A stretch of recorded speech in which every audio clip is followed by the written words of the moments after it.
Personne ne va de ce côté-là? Non!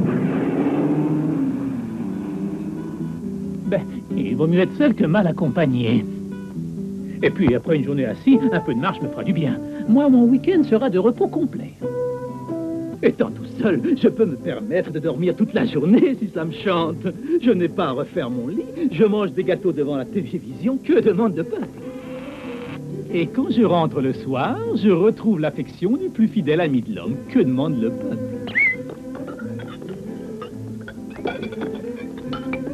Mon vieux Gaston, mais qu'est-ce que tu es en train de faire? Qu'est-ce que c'est, je demande? Qu'est-ce que c'est? Mais ça se voit que je lave les plats, non? Si je m'en occupais pas, cette maison serait sale comme un pays. Ne rentre pas dans le salon. Je viens à peine de passer l'encaustique, ça se voit, non? Et ne te jette pas sur le lit. Je n'ai assez de le refaire 36 fois par jour.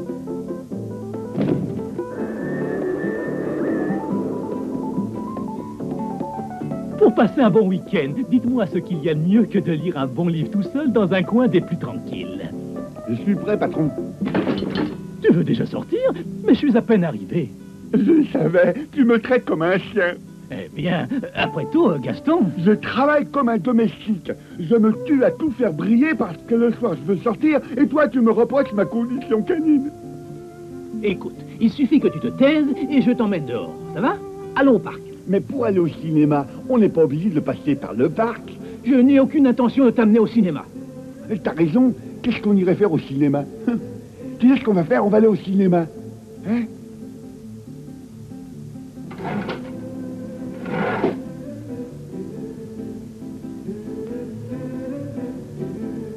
Deux places entières. Les militaires, les nains et les enfants paient la moitié. À peine ils apprennent à se tenir debout tout seuls, on les envoie au cinéma. Elle nous a pris pour des militaires. On est arrivé en retard. Il ne reste plus que des places au premier rang.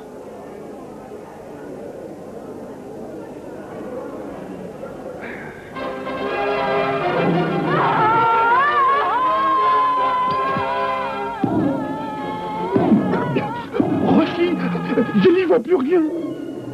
Mais on ne peut pas s'approcher davantage. On est déjà au premier rang.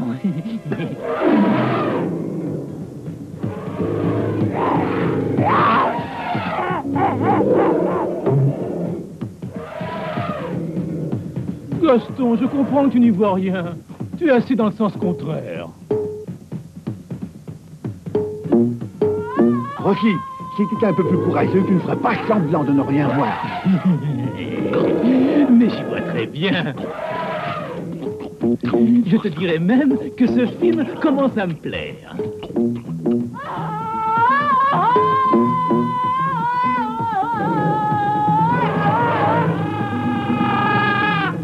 Rossi, si tu étais plus courageux, si tu étais plus fort, si tu étais plus courageux, Rossi, si tu étais Rossi, si tu étais Rossi. La Rossi Fantastic Film présente un spectacle de terrifiante beauté. Le roi de la jungle au service de la nature, contre les méchants. Tarzan l'homme sage et Zita le singe, excusez-moi, le singe intelligent. Tarzan l'homme singe. Le juste, le fort, le bon, rien ne peut l'arrêter. Dans la terrible jungle noire pleine d'embûches, tous les animaux sont ses amis. Aucune violence ne peut l'arrêter. Tarzan, le protecteur des opprimés. Tarzan et Zita, dans un spectacle de terrifiante beauté. Les idées les plus féroces du plus féroce des féroces ne peuvent rien contre Tarzan.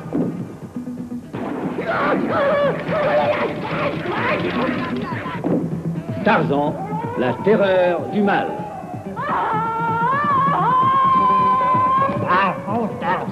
À partir d'aujourd'hui, dans cette forêt.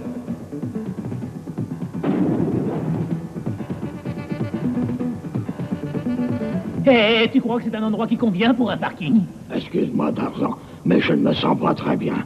J'avais mis le triangle, tu ne l'as pas vu? Eh non, je ne l'avais pas vu. Excuse-moi, Hippo, et à bientôt.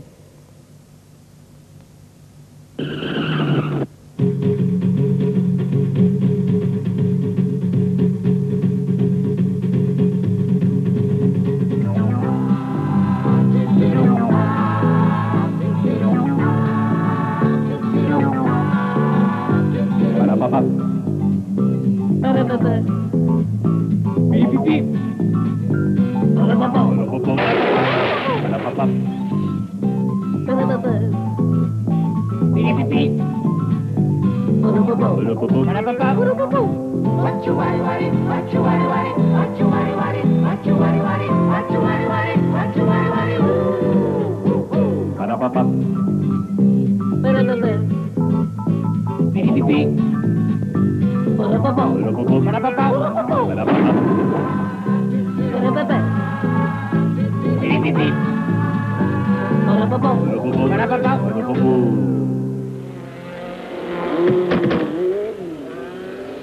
L'ascenseur!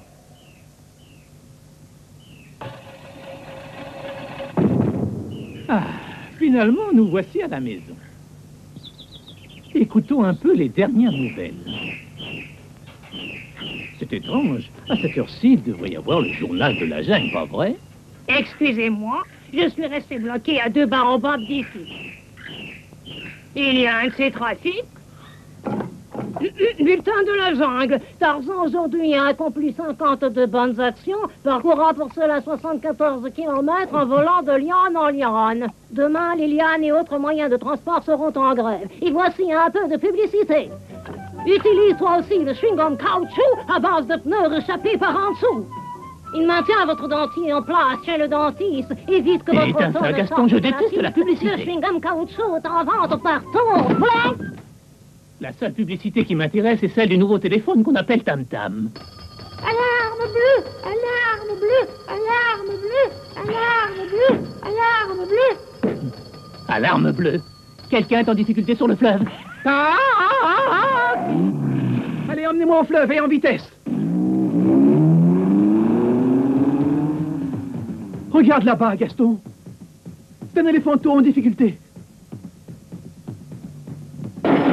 Tarzan, qu'est-ce que tu fais par ici? Merci, l'ami. Tu as besoin d'aide par hasard? Moi, non, mais toi, tu sembles fatigué. Mais pourquoi parles-tu comme ça? Qu'as-tu fait de tes défenses? Dumbledore me les a échangés contre ses pantalons. Il m'a dit que les rayures avaient 6, c'est vrai. Mais c'est une escroquerie, ça. Et j'en reconnais le style. Où est-il allé? Par là.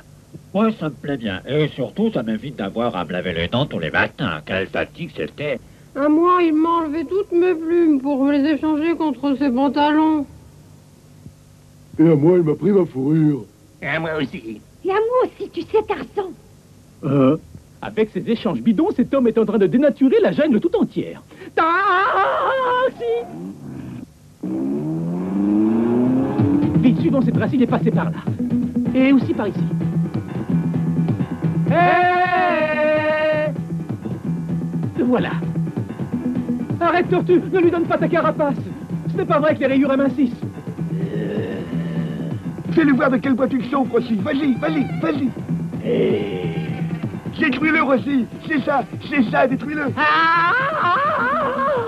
Rossi, mais qu'est-ce que tu es en train de faire, Rossi? Bonjour, vous allez bien? Taxi, jungle, la grève des lianes et des singes. Rossi, ce gars-là, il n'est rien d'autre qu'un pecno. Mais toi, tu l'as sauté à la gorge. On aurait dit que tu te prenais pour Tarzan, dis donc. Tarzan. Un beau film. Mais Tarzan n'existerait plus à notre époque. Ça ne marche plus, ces choses-là, tu sais. Au fond, c'est toi qui avais raison, tu sais, à ton âge, il vaut mieux rester à la maison, en pantoufles, à regarder la télévision. Tu sais aussi, les héros d'aujourd'hui sont différents de ceux d'hier. Si tu étais plus jeune et plus athlétique, tu pourrais devenir un astronaute, un de ceux qui font le tour de l'univers, admiré par les gens du monde entier. hurrah pour nos deux héros qui partent au péril de leur vie. Hurrah! Hurrah! Hurrah! Avec un indomptable courage, ils partiront sur toutes les planètes du système solaire, loin dans l'infini, là où jamais la main de l'homme n'a mis les pieds. Dans le fond, il ne s'agit que de recueillir quelques pierres là-haut. Mais j'ai peur que le voyage soit un peu long. C'est pourquoi j'ai emporté une provision de whisky dans cette bouteille d'huile lubrifiante pour les moments de solitude. Mais Gaston ne doit pas le savoir. Il ne veut surtout pas que je boive. Eh, Rossi, qu'est-ce que c'est que t'as dans la main, dis? De l'huile de machine.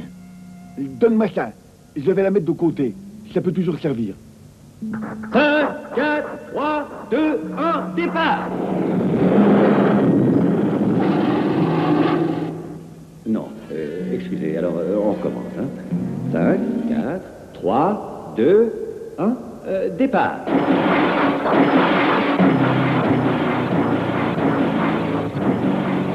La base à l'équipage.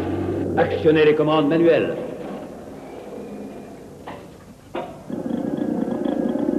5, 4, 3, 2, 1, partez!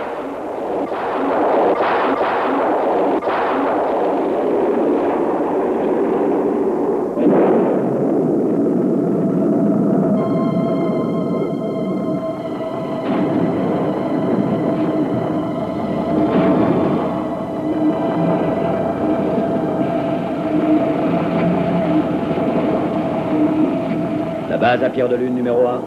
La base à Pierre de Lune numéro 1. Tout va bien? Tout est parfait. L'inclinaison a été rejointe. L'humeur de l'équipage est des meilleurs. Occupe-toi de tes affaires, ça on peut le dire nous-mêmes. Il commence à m'être antipathique. Et puis il a la voix trop grinçante. Je crois qu'une bonne giclée d'huile lui fera beaucoup de bien. Non, arrête! Arrête, ce truc-là, c'est pas de l'huile. Et qu'est-ce que c'est? Je voulais dire, ce serait dommage de l'utiliser dès le départ. Des histoires, tout ça.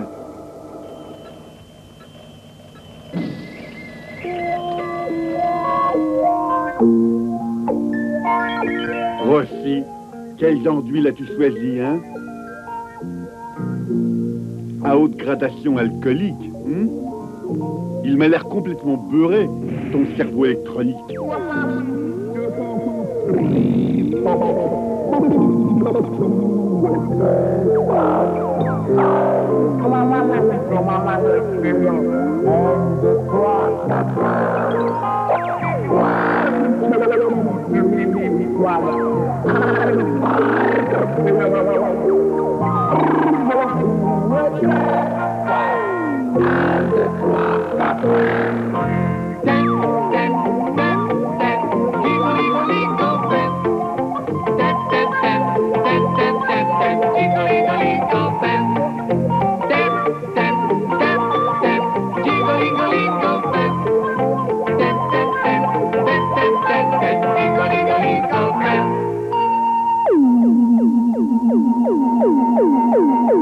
Eh bien, ils en ont du courage, les gars là-haut. On a l'impression qu'ils ont donné une fête à bord. Qu'est-ce qui se passe? On a perdu la route. Le cerveau électronique s'est endormi. Ils ont des nerfs d'acier, ces gars-là. Ils sont même arrivés à dormir. Gwen! On est en train de précipiter. Moi, je veux bien, mais comment on fait? Réveille cet imbécile. Où croit-il être? En croisière?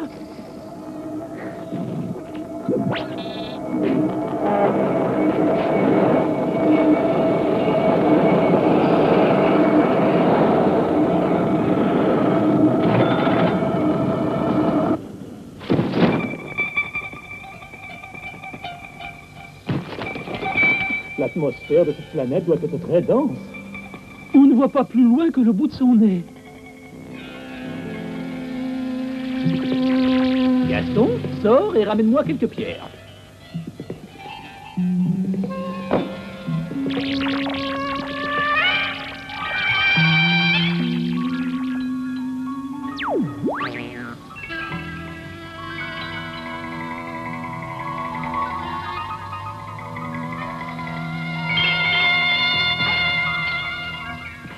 Gaston, tu te sens bien? Qu'est-ce que ça veut dire?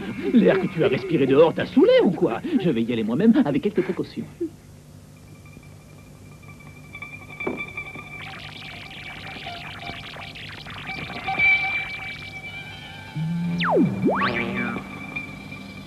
Hé!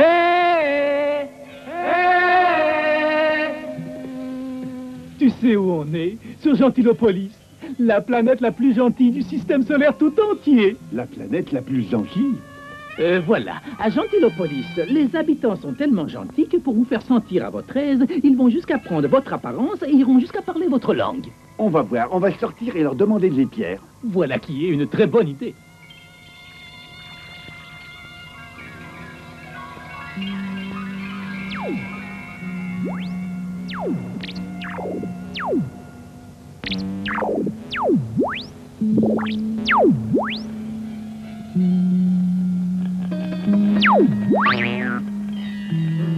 Bonjour les enfants.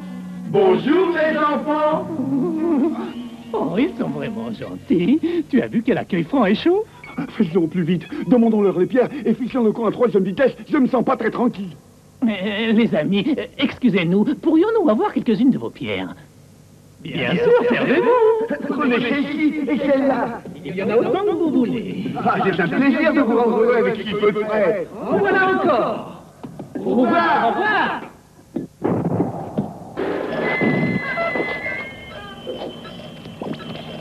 Prenez encore celle-ci. Et celle-là aussi. On va avoir de la peine si vous en laissez. Vite, mets les moteurs en route. Ils sont en train de nous enterrer sous les pierres. Hein? Ils sont en train de nous enterrer sous les pierres. T'as fini de faire ce boucan? On veut dormir, nous. Voici. Maintenant, oui, compris. Il est tard, mais qu'est-ce qui s'est passé? Tu as pris le bidon d'ordure pour une soucoupe volante?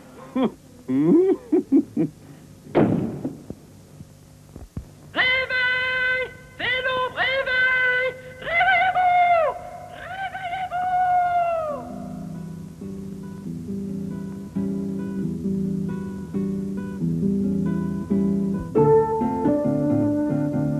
Tu parles d'un réveil, il est déjà 9 heures. Moi, je suis debout depuis 3 heures. J'ai fait les courses, j'ai pelé les patates, j'ai lavé le salon. Et moi, j'ai travaillé toute la semaine. Il est normal que le samedi matin, au moins, je me repose. Ferme la fenêtre, il fait froid dehors. Moi, je ne suis pas en train de m'amuser, Rossi. Je dois finir la chambre. Si t'étais moins paresseux, tu ne resterais pas au lit. Alors, qu'est-ce que je devrais faire le samedi matin? Par exemple, descendre chez monsieur le laitier et lui faire des reproches. Parce que c'est un mal appris. Chaque matin, il me donne du lait sans me saluer, et chez les voisins, au contraire, il passe des heures à bavarder. Gaston, voyons, tout ça, c'est des ragots. Et si te disais que le lait que nous attendons chez lui me semble avargué, hein? Avarier le lait? Mais que dis-tu? Quel intérêt aurait-il à empoisonner le quartier? Je vois d'ici les journaux, le laitier diabolique. Oh, mais c'est un beau titre.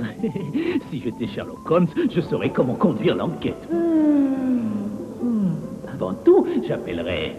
Watson, nous devons résoudre un mystère. Le cas d'un empoisonnement collectif. Sur qui aurais-tu des soupçons? Sur le laitier, patron. C'est élémentaire, Watson. La fameuse brume de Londres noyait les rues du quartier et cachait deux ombres furtives. Holmes était déjà sur les traces de l'empoisonneur et Watson suivait le détective avec une confiance aveugle.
excusez-moi, mais l'affaire me semble bien obscure. Il vaut mieux être prudent. Nous rejoindrons la villa par une voie secondaire.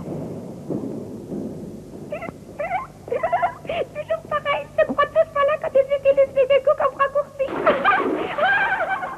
Et ça finit toujours pareil. Un espion déguisé en souris nous suivait. Nous l'avons semé.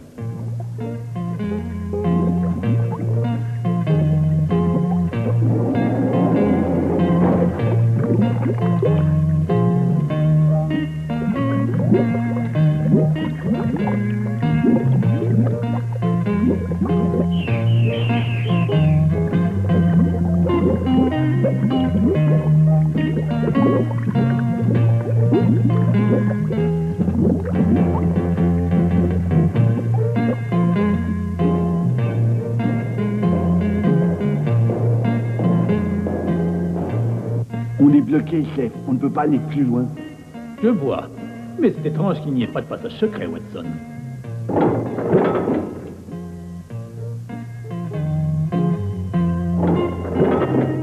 Monsieur Holmes, on se trouve dans des caves. Élémentaire, mon cher Watson. Tout procède selon mes déductions. Au secours! Il y a des voleurs! Au secours! Au secours! Un instant, c'est une équivoque. Monsieur Holmes, ici présent, peut tout expliquer en un instant. Certainement.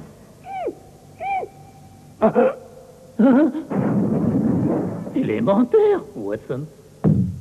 Comment osez-vous vous permettre? Vous ne savez même pas qui nous sommes. Les têtes fragiles, voilà ce que vous êtes. Alors, d'après vous, dans le quartier, il y aurait un empoisonneur qui utiliserait des poisons pour empoisonner. Avec raison, monsieur Holmes est persuadé qu'il en est ainsi. Qui suspectez-vous, Holmes? Le majordome? Oh, celui-là a d'autres armes à utiliser.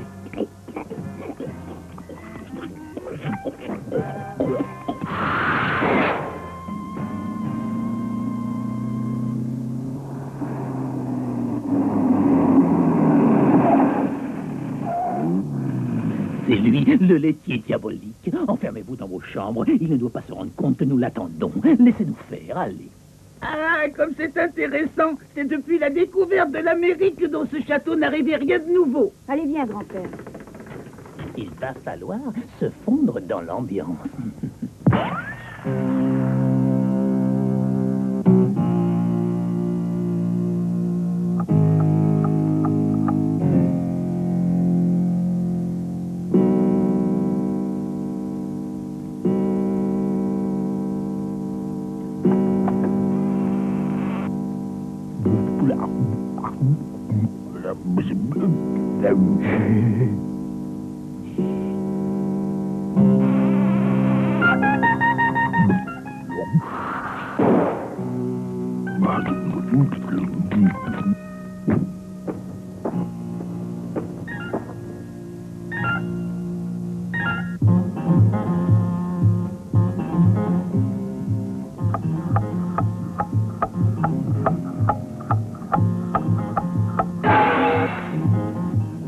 Je vais livrer le lait et personne ne m'arrêtera. Vite, il faut l'empêcher de livrer le lait empoisonné.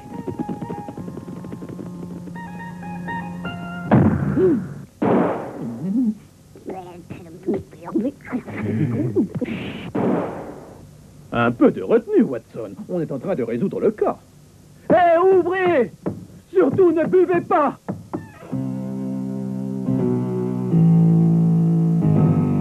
Le laitier empoisonneur. Monsieur Holmes, je crois que vous faites erreur. J'ai bu de son lait et je me trouve très beau. Ça c'est vrai, moi aussi j'ai plus de son lait et je me sens très légère. Eh, mais vous avez vu vos oreilles? Ça doit être l'effet du poison sur vos oreilles. Élémentaire, mon cher Watson. Il ne nous reste plus qu'à démasquer le coupable. Donc, voyons un peu. La chose n'est pas très facile. Chacun de vous prétend avoir bu le lait empoisonné qui fait grandir les oreilles. Mais l'un de vous ment. Et, hein? Celui-là, il faut le démasquer. Le voilà! Attrapez-le! C'est le laitier diabolique. Et alors, laitier, qu'as-tu à dire pour ta défense? C'est vrai, je le confesse, je ne supportais pas que les autres habitants du quartier soient plus beaux que moi. Avec un tarin pareil, tout le monde aura des oreilles monstrueuses. Et moi, je serai le plus beau de toute la contrée. Voilà, Sherlock Holmes, tu ne m'auras jamais. Rocky, attrape-le. Ne le laisse pas s'échapper, surtout. Vas-y,